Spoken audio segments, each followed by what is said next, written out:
أعوذ بالله من الشيطان الرجيم. بسم الله الرحمن الرحيم. In the name of God, the most gracious, the most merciful. Today, we are diving deep into the opening of Surah An-Najm, which means the star. And at the heart of it all is this really powerful idea that revelation isn't something we struggle to climb up and reach. No, it's a light that comes down to us, descending into our awareness, kind of like a shooting star that just brilliantly lights up the night sky. So let's get into it. So, the surah opens with this just breathtaking cosmic oath. God swears by a star as it falls, as it descends. And you have to ask why. Well, it's to immediately, powerfully, and publicly stand by the Prophet Muhammad, who's referred to here so gently as your companion. It's like God is saying, listen up. This isn't a story of some guy getting lost in his own ideas. This is a testimony of pure truth. And here's the crucial point. The source of his speech is being made crystal clear. It's not coming from hawā, that very human mix of ego, whim, and personal desire. Not at all. The source is purely divine. It is nothing but revelation revealed. That distinction, it's absolutely central to understanding what prophecy even is. So if it's not from him, who is the agent here? Who is the teacher? The verse tells us it's one mighty in power. And this, of course, is the angel Jibrīl, Gabriel. He's described as being firm, powerful, and complete. It's telling us this revelation is being transmitted through a channel of immense strength and absolute clarity. And here, the imagery just becomes so dramatic, so vivid. Try to picture this. The angel first appears on the highest horizon, just filling the entire sky. And then there's this movement, a drawing near, a descending, until the closeness is described with this incredible metaphor, 2 bows' length or nearer. It's an encounter of just awesome, overwhelming intimacy. And this is the culmination of that encounter. The revelation is transmitted from the divine through the angel to his servant. And the verse ends with this profound validation. The fu'ad, the spiritual heart, did not lie about what it saw. The vision was real. The perception was certain, no doubt. So we've just witnessed this profound, intimate scene. But what did it all mean in its own time for the people who first heard it?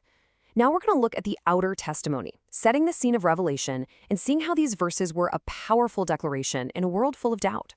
You have to imagine early Makkah. The prophet's experiences were being mocked, brushed off as just dreams or fantasies or worse. So the Qur'an's response isn't to get defensive. Instead, it invokes the majesty and precision of the cosmos. It's saying, look, just as a star's path is real and true, so is this encounter between Jibreel and Muhammad. This isn't a myth. This is a direct testimony, a reality check for the critics. Okay, let's zoom in on one of the most beautiful and frankly most debated phrases in this whole passage, 2 bows' length. On the surface, it sounds like a simple measurement of distance, right?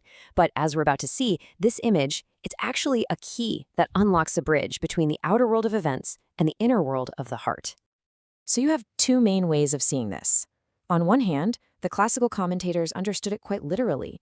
They said, yep, this describes the physical closeness between the prophet and the angel Jibreel, a real event in space and time.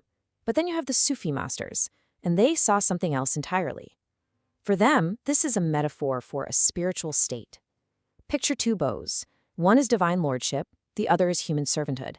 And through love and surrender, they curve toward one another, getting so close they almost form a single circle, where the separation between them just dissolves into communion. And that brings us to the inner, mystical reading of these verses. And this is where it gets really fascinating, because from this perspective, the entire passage just transforms. It's no longer just a historical account of one event. It becomes a timeless map for the spiritual seeker's own journey, for your journey. Just listen to how the great Sufi master al-Qushayri reframes the whole image. He says the star isn't just some object in the sky anymore. It becomes the light of the spirit, setting, like the sun, into the horizon of your heart. Why? So that we, travelers here on earth, can find our direction. It's an inner compass. And then Ibn Arabi, wow. He gives us this profound insight that just changes everything. He says this nearness they're talking about, it has nothing to do with moving from point A to point B. True spiritual nearness happens when the feeling of separation vanishes, when those inner veils of ego that make us feel distant from the divine just fall away. So when you look at it this way, the verses become a step-by-step guide to this unveiling.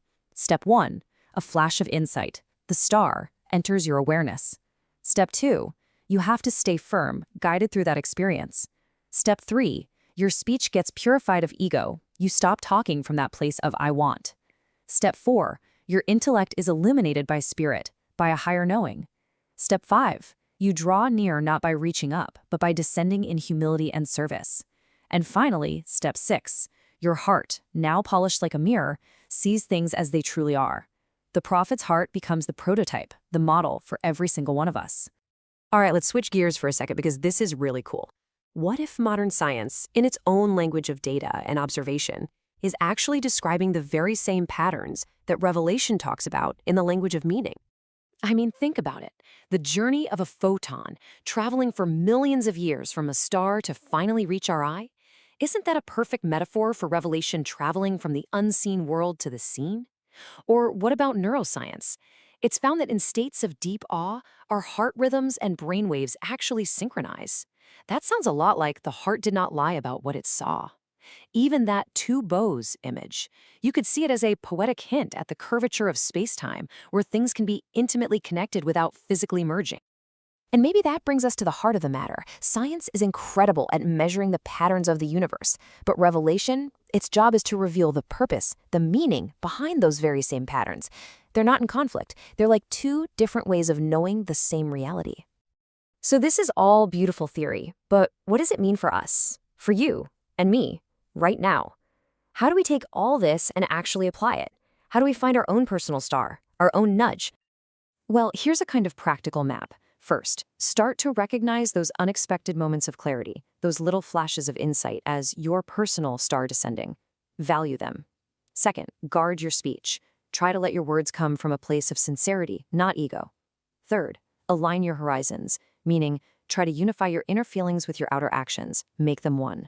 Fourth, understand that the path to closeness isn't about gaining power, it's about humility and service. And finally, learn to trust your heart, that deep, intuitive certainty of your spiritual heart, your fuad. Follow it.